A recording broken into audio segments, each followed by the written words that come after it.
In his strongest critique of drone strikes, Christoph Haynes says some may constitute war crimes. He's the UN Special Rapporteur on extrajudicial summary or arbitrary executions. He fears that the CIA-run programs in Pakistan, Yemen, and elsewhere will encourage other states to flout long-established international human rights law. In his strongest critique so far of drone strikes, he suggests some may constitute war crimes. Haynes is a South African law professor. He said, "Are we to accept major changes to the international legal system, which has been in existence since World War II and survived nuclear threats? Some states find targeted killings immensely attractive," he said. "Others may do so in the future. Killings may be lawful in an armed conflict, but many targeted killings take place far from areas where it's recognized as being an armed conflict. If there have been secondary drone strikes," he continued, "on rescuers who are helping the injured after an initial drone attack," that's what we saw in the famous WikiLeaks video from Iraq. He continues now, "those further attacks are a war crime." There is great debate as to how many civilians have been killed by U.S. drone strikes. Pakistan's UN ambassador in Geneva said the strikes had killed more than 1,000 civilians in Pakistan alone. But as we learned from the New York Times right around the beginning just before the beginning of this month, the United States has a way of explaining why we may be reporting so few civilian casualties with our drone strikes. According to the Times report, President Obama, who is in charge of personally proving the names of everybody who's targeted by drones, the so-called kill list, he embraced a method for counting civilian casualties that counts all military-age males in a potential strike zone as combatants, unless there's explicit intelligence posthumously proving them innocent. Counterterrorism officials inside the administration insist this approach is one of simple logic. People in an area of known terrorist activity are probably up to no good. There you go. Don't need a lawyer for that. It is a moment in time we're remembering on this broadcast because this New York Times report on the construction of kill lists, as I say, came out right at the end of May. The only real furor surrounding it has been who leaked. But the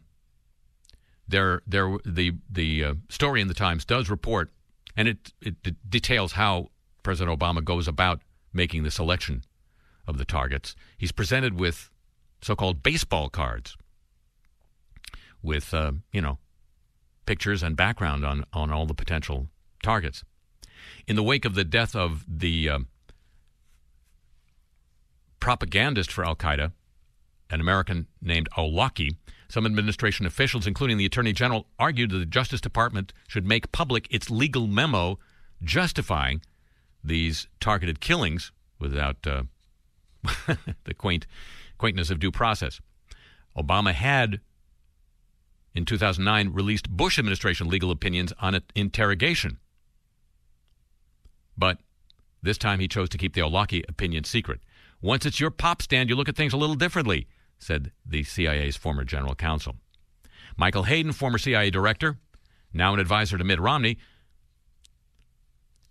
said secrecy has its cost and Obama should open the strike strategy up to public scrutiny. "This program rests on the personal legitimacy of the president, and that's not sustainable," said Hayden. "I have lived the life of someone taking action on the basis of secret Office of Legal Counsel memos, and it ain't a good life. Democracies do not make war on the basis of legal memos locked in a DOJ, Department of Justice, safe."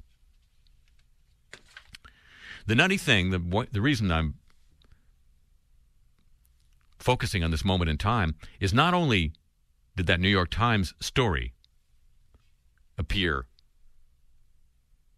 just at the end of May, That very day, or the day after, President Obama lavished the Presidential Medal of Freedom on several folks. Among them, Bob Dylan. Bob Dylan started out singing other people's songs, but as he says, there came a point where I had to write what I wanted to say because what I wanted to say, nobody else was writing. So born in Hibbing, Minnesota, a town, he says, where you couldn't be a rebel, it was too cold. Bob moved to New York at age 19. By the time he was 23, Bob's voice, with its weight, its unique gravelly power, was redefining not just what music sounded like, but the message it carried and how it made people feel. Today, everybody from Bruce Springsteen to U2 owes Bob a debt of gratitude. There is not a bigger giant in the history of American music. All these years later, he's still chasing that sound, still searching for a little bit of truth, and I have to say that I am a really big fan. Bob Dylan. Bob Dylan stood silently during the ceremony. The author of Masters of War did not want to respond. Here's what he did not want to say.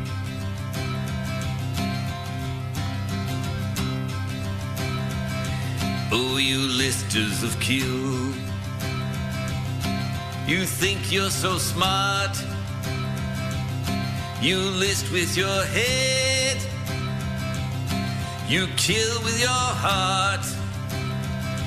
It's all remote control, no blood on your hands, but they all know your name in those far distant lands. You've got baseball cards from which you can choose folks who will win from those who will lose. The men who are young, which you'd be if you could, are okay to snuff. They're probably up to no good.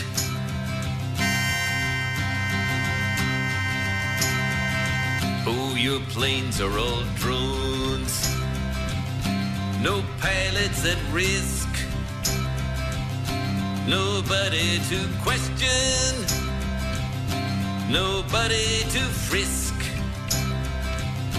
It's all so precise, that's the way that it's played. And when you kill children, mistakes they were made.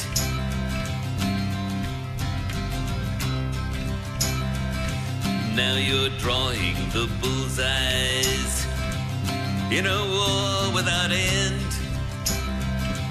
Detainees are forever, so you don't apprehend. Oh, you double down on a wrong-headed war.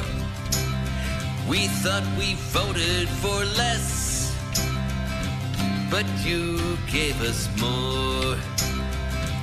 Oh, you listers of kill, you think you're so smart. You list with your head, you kill with your heart.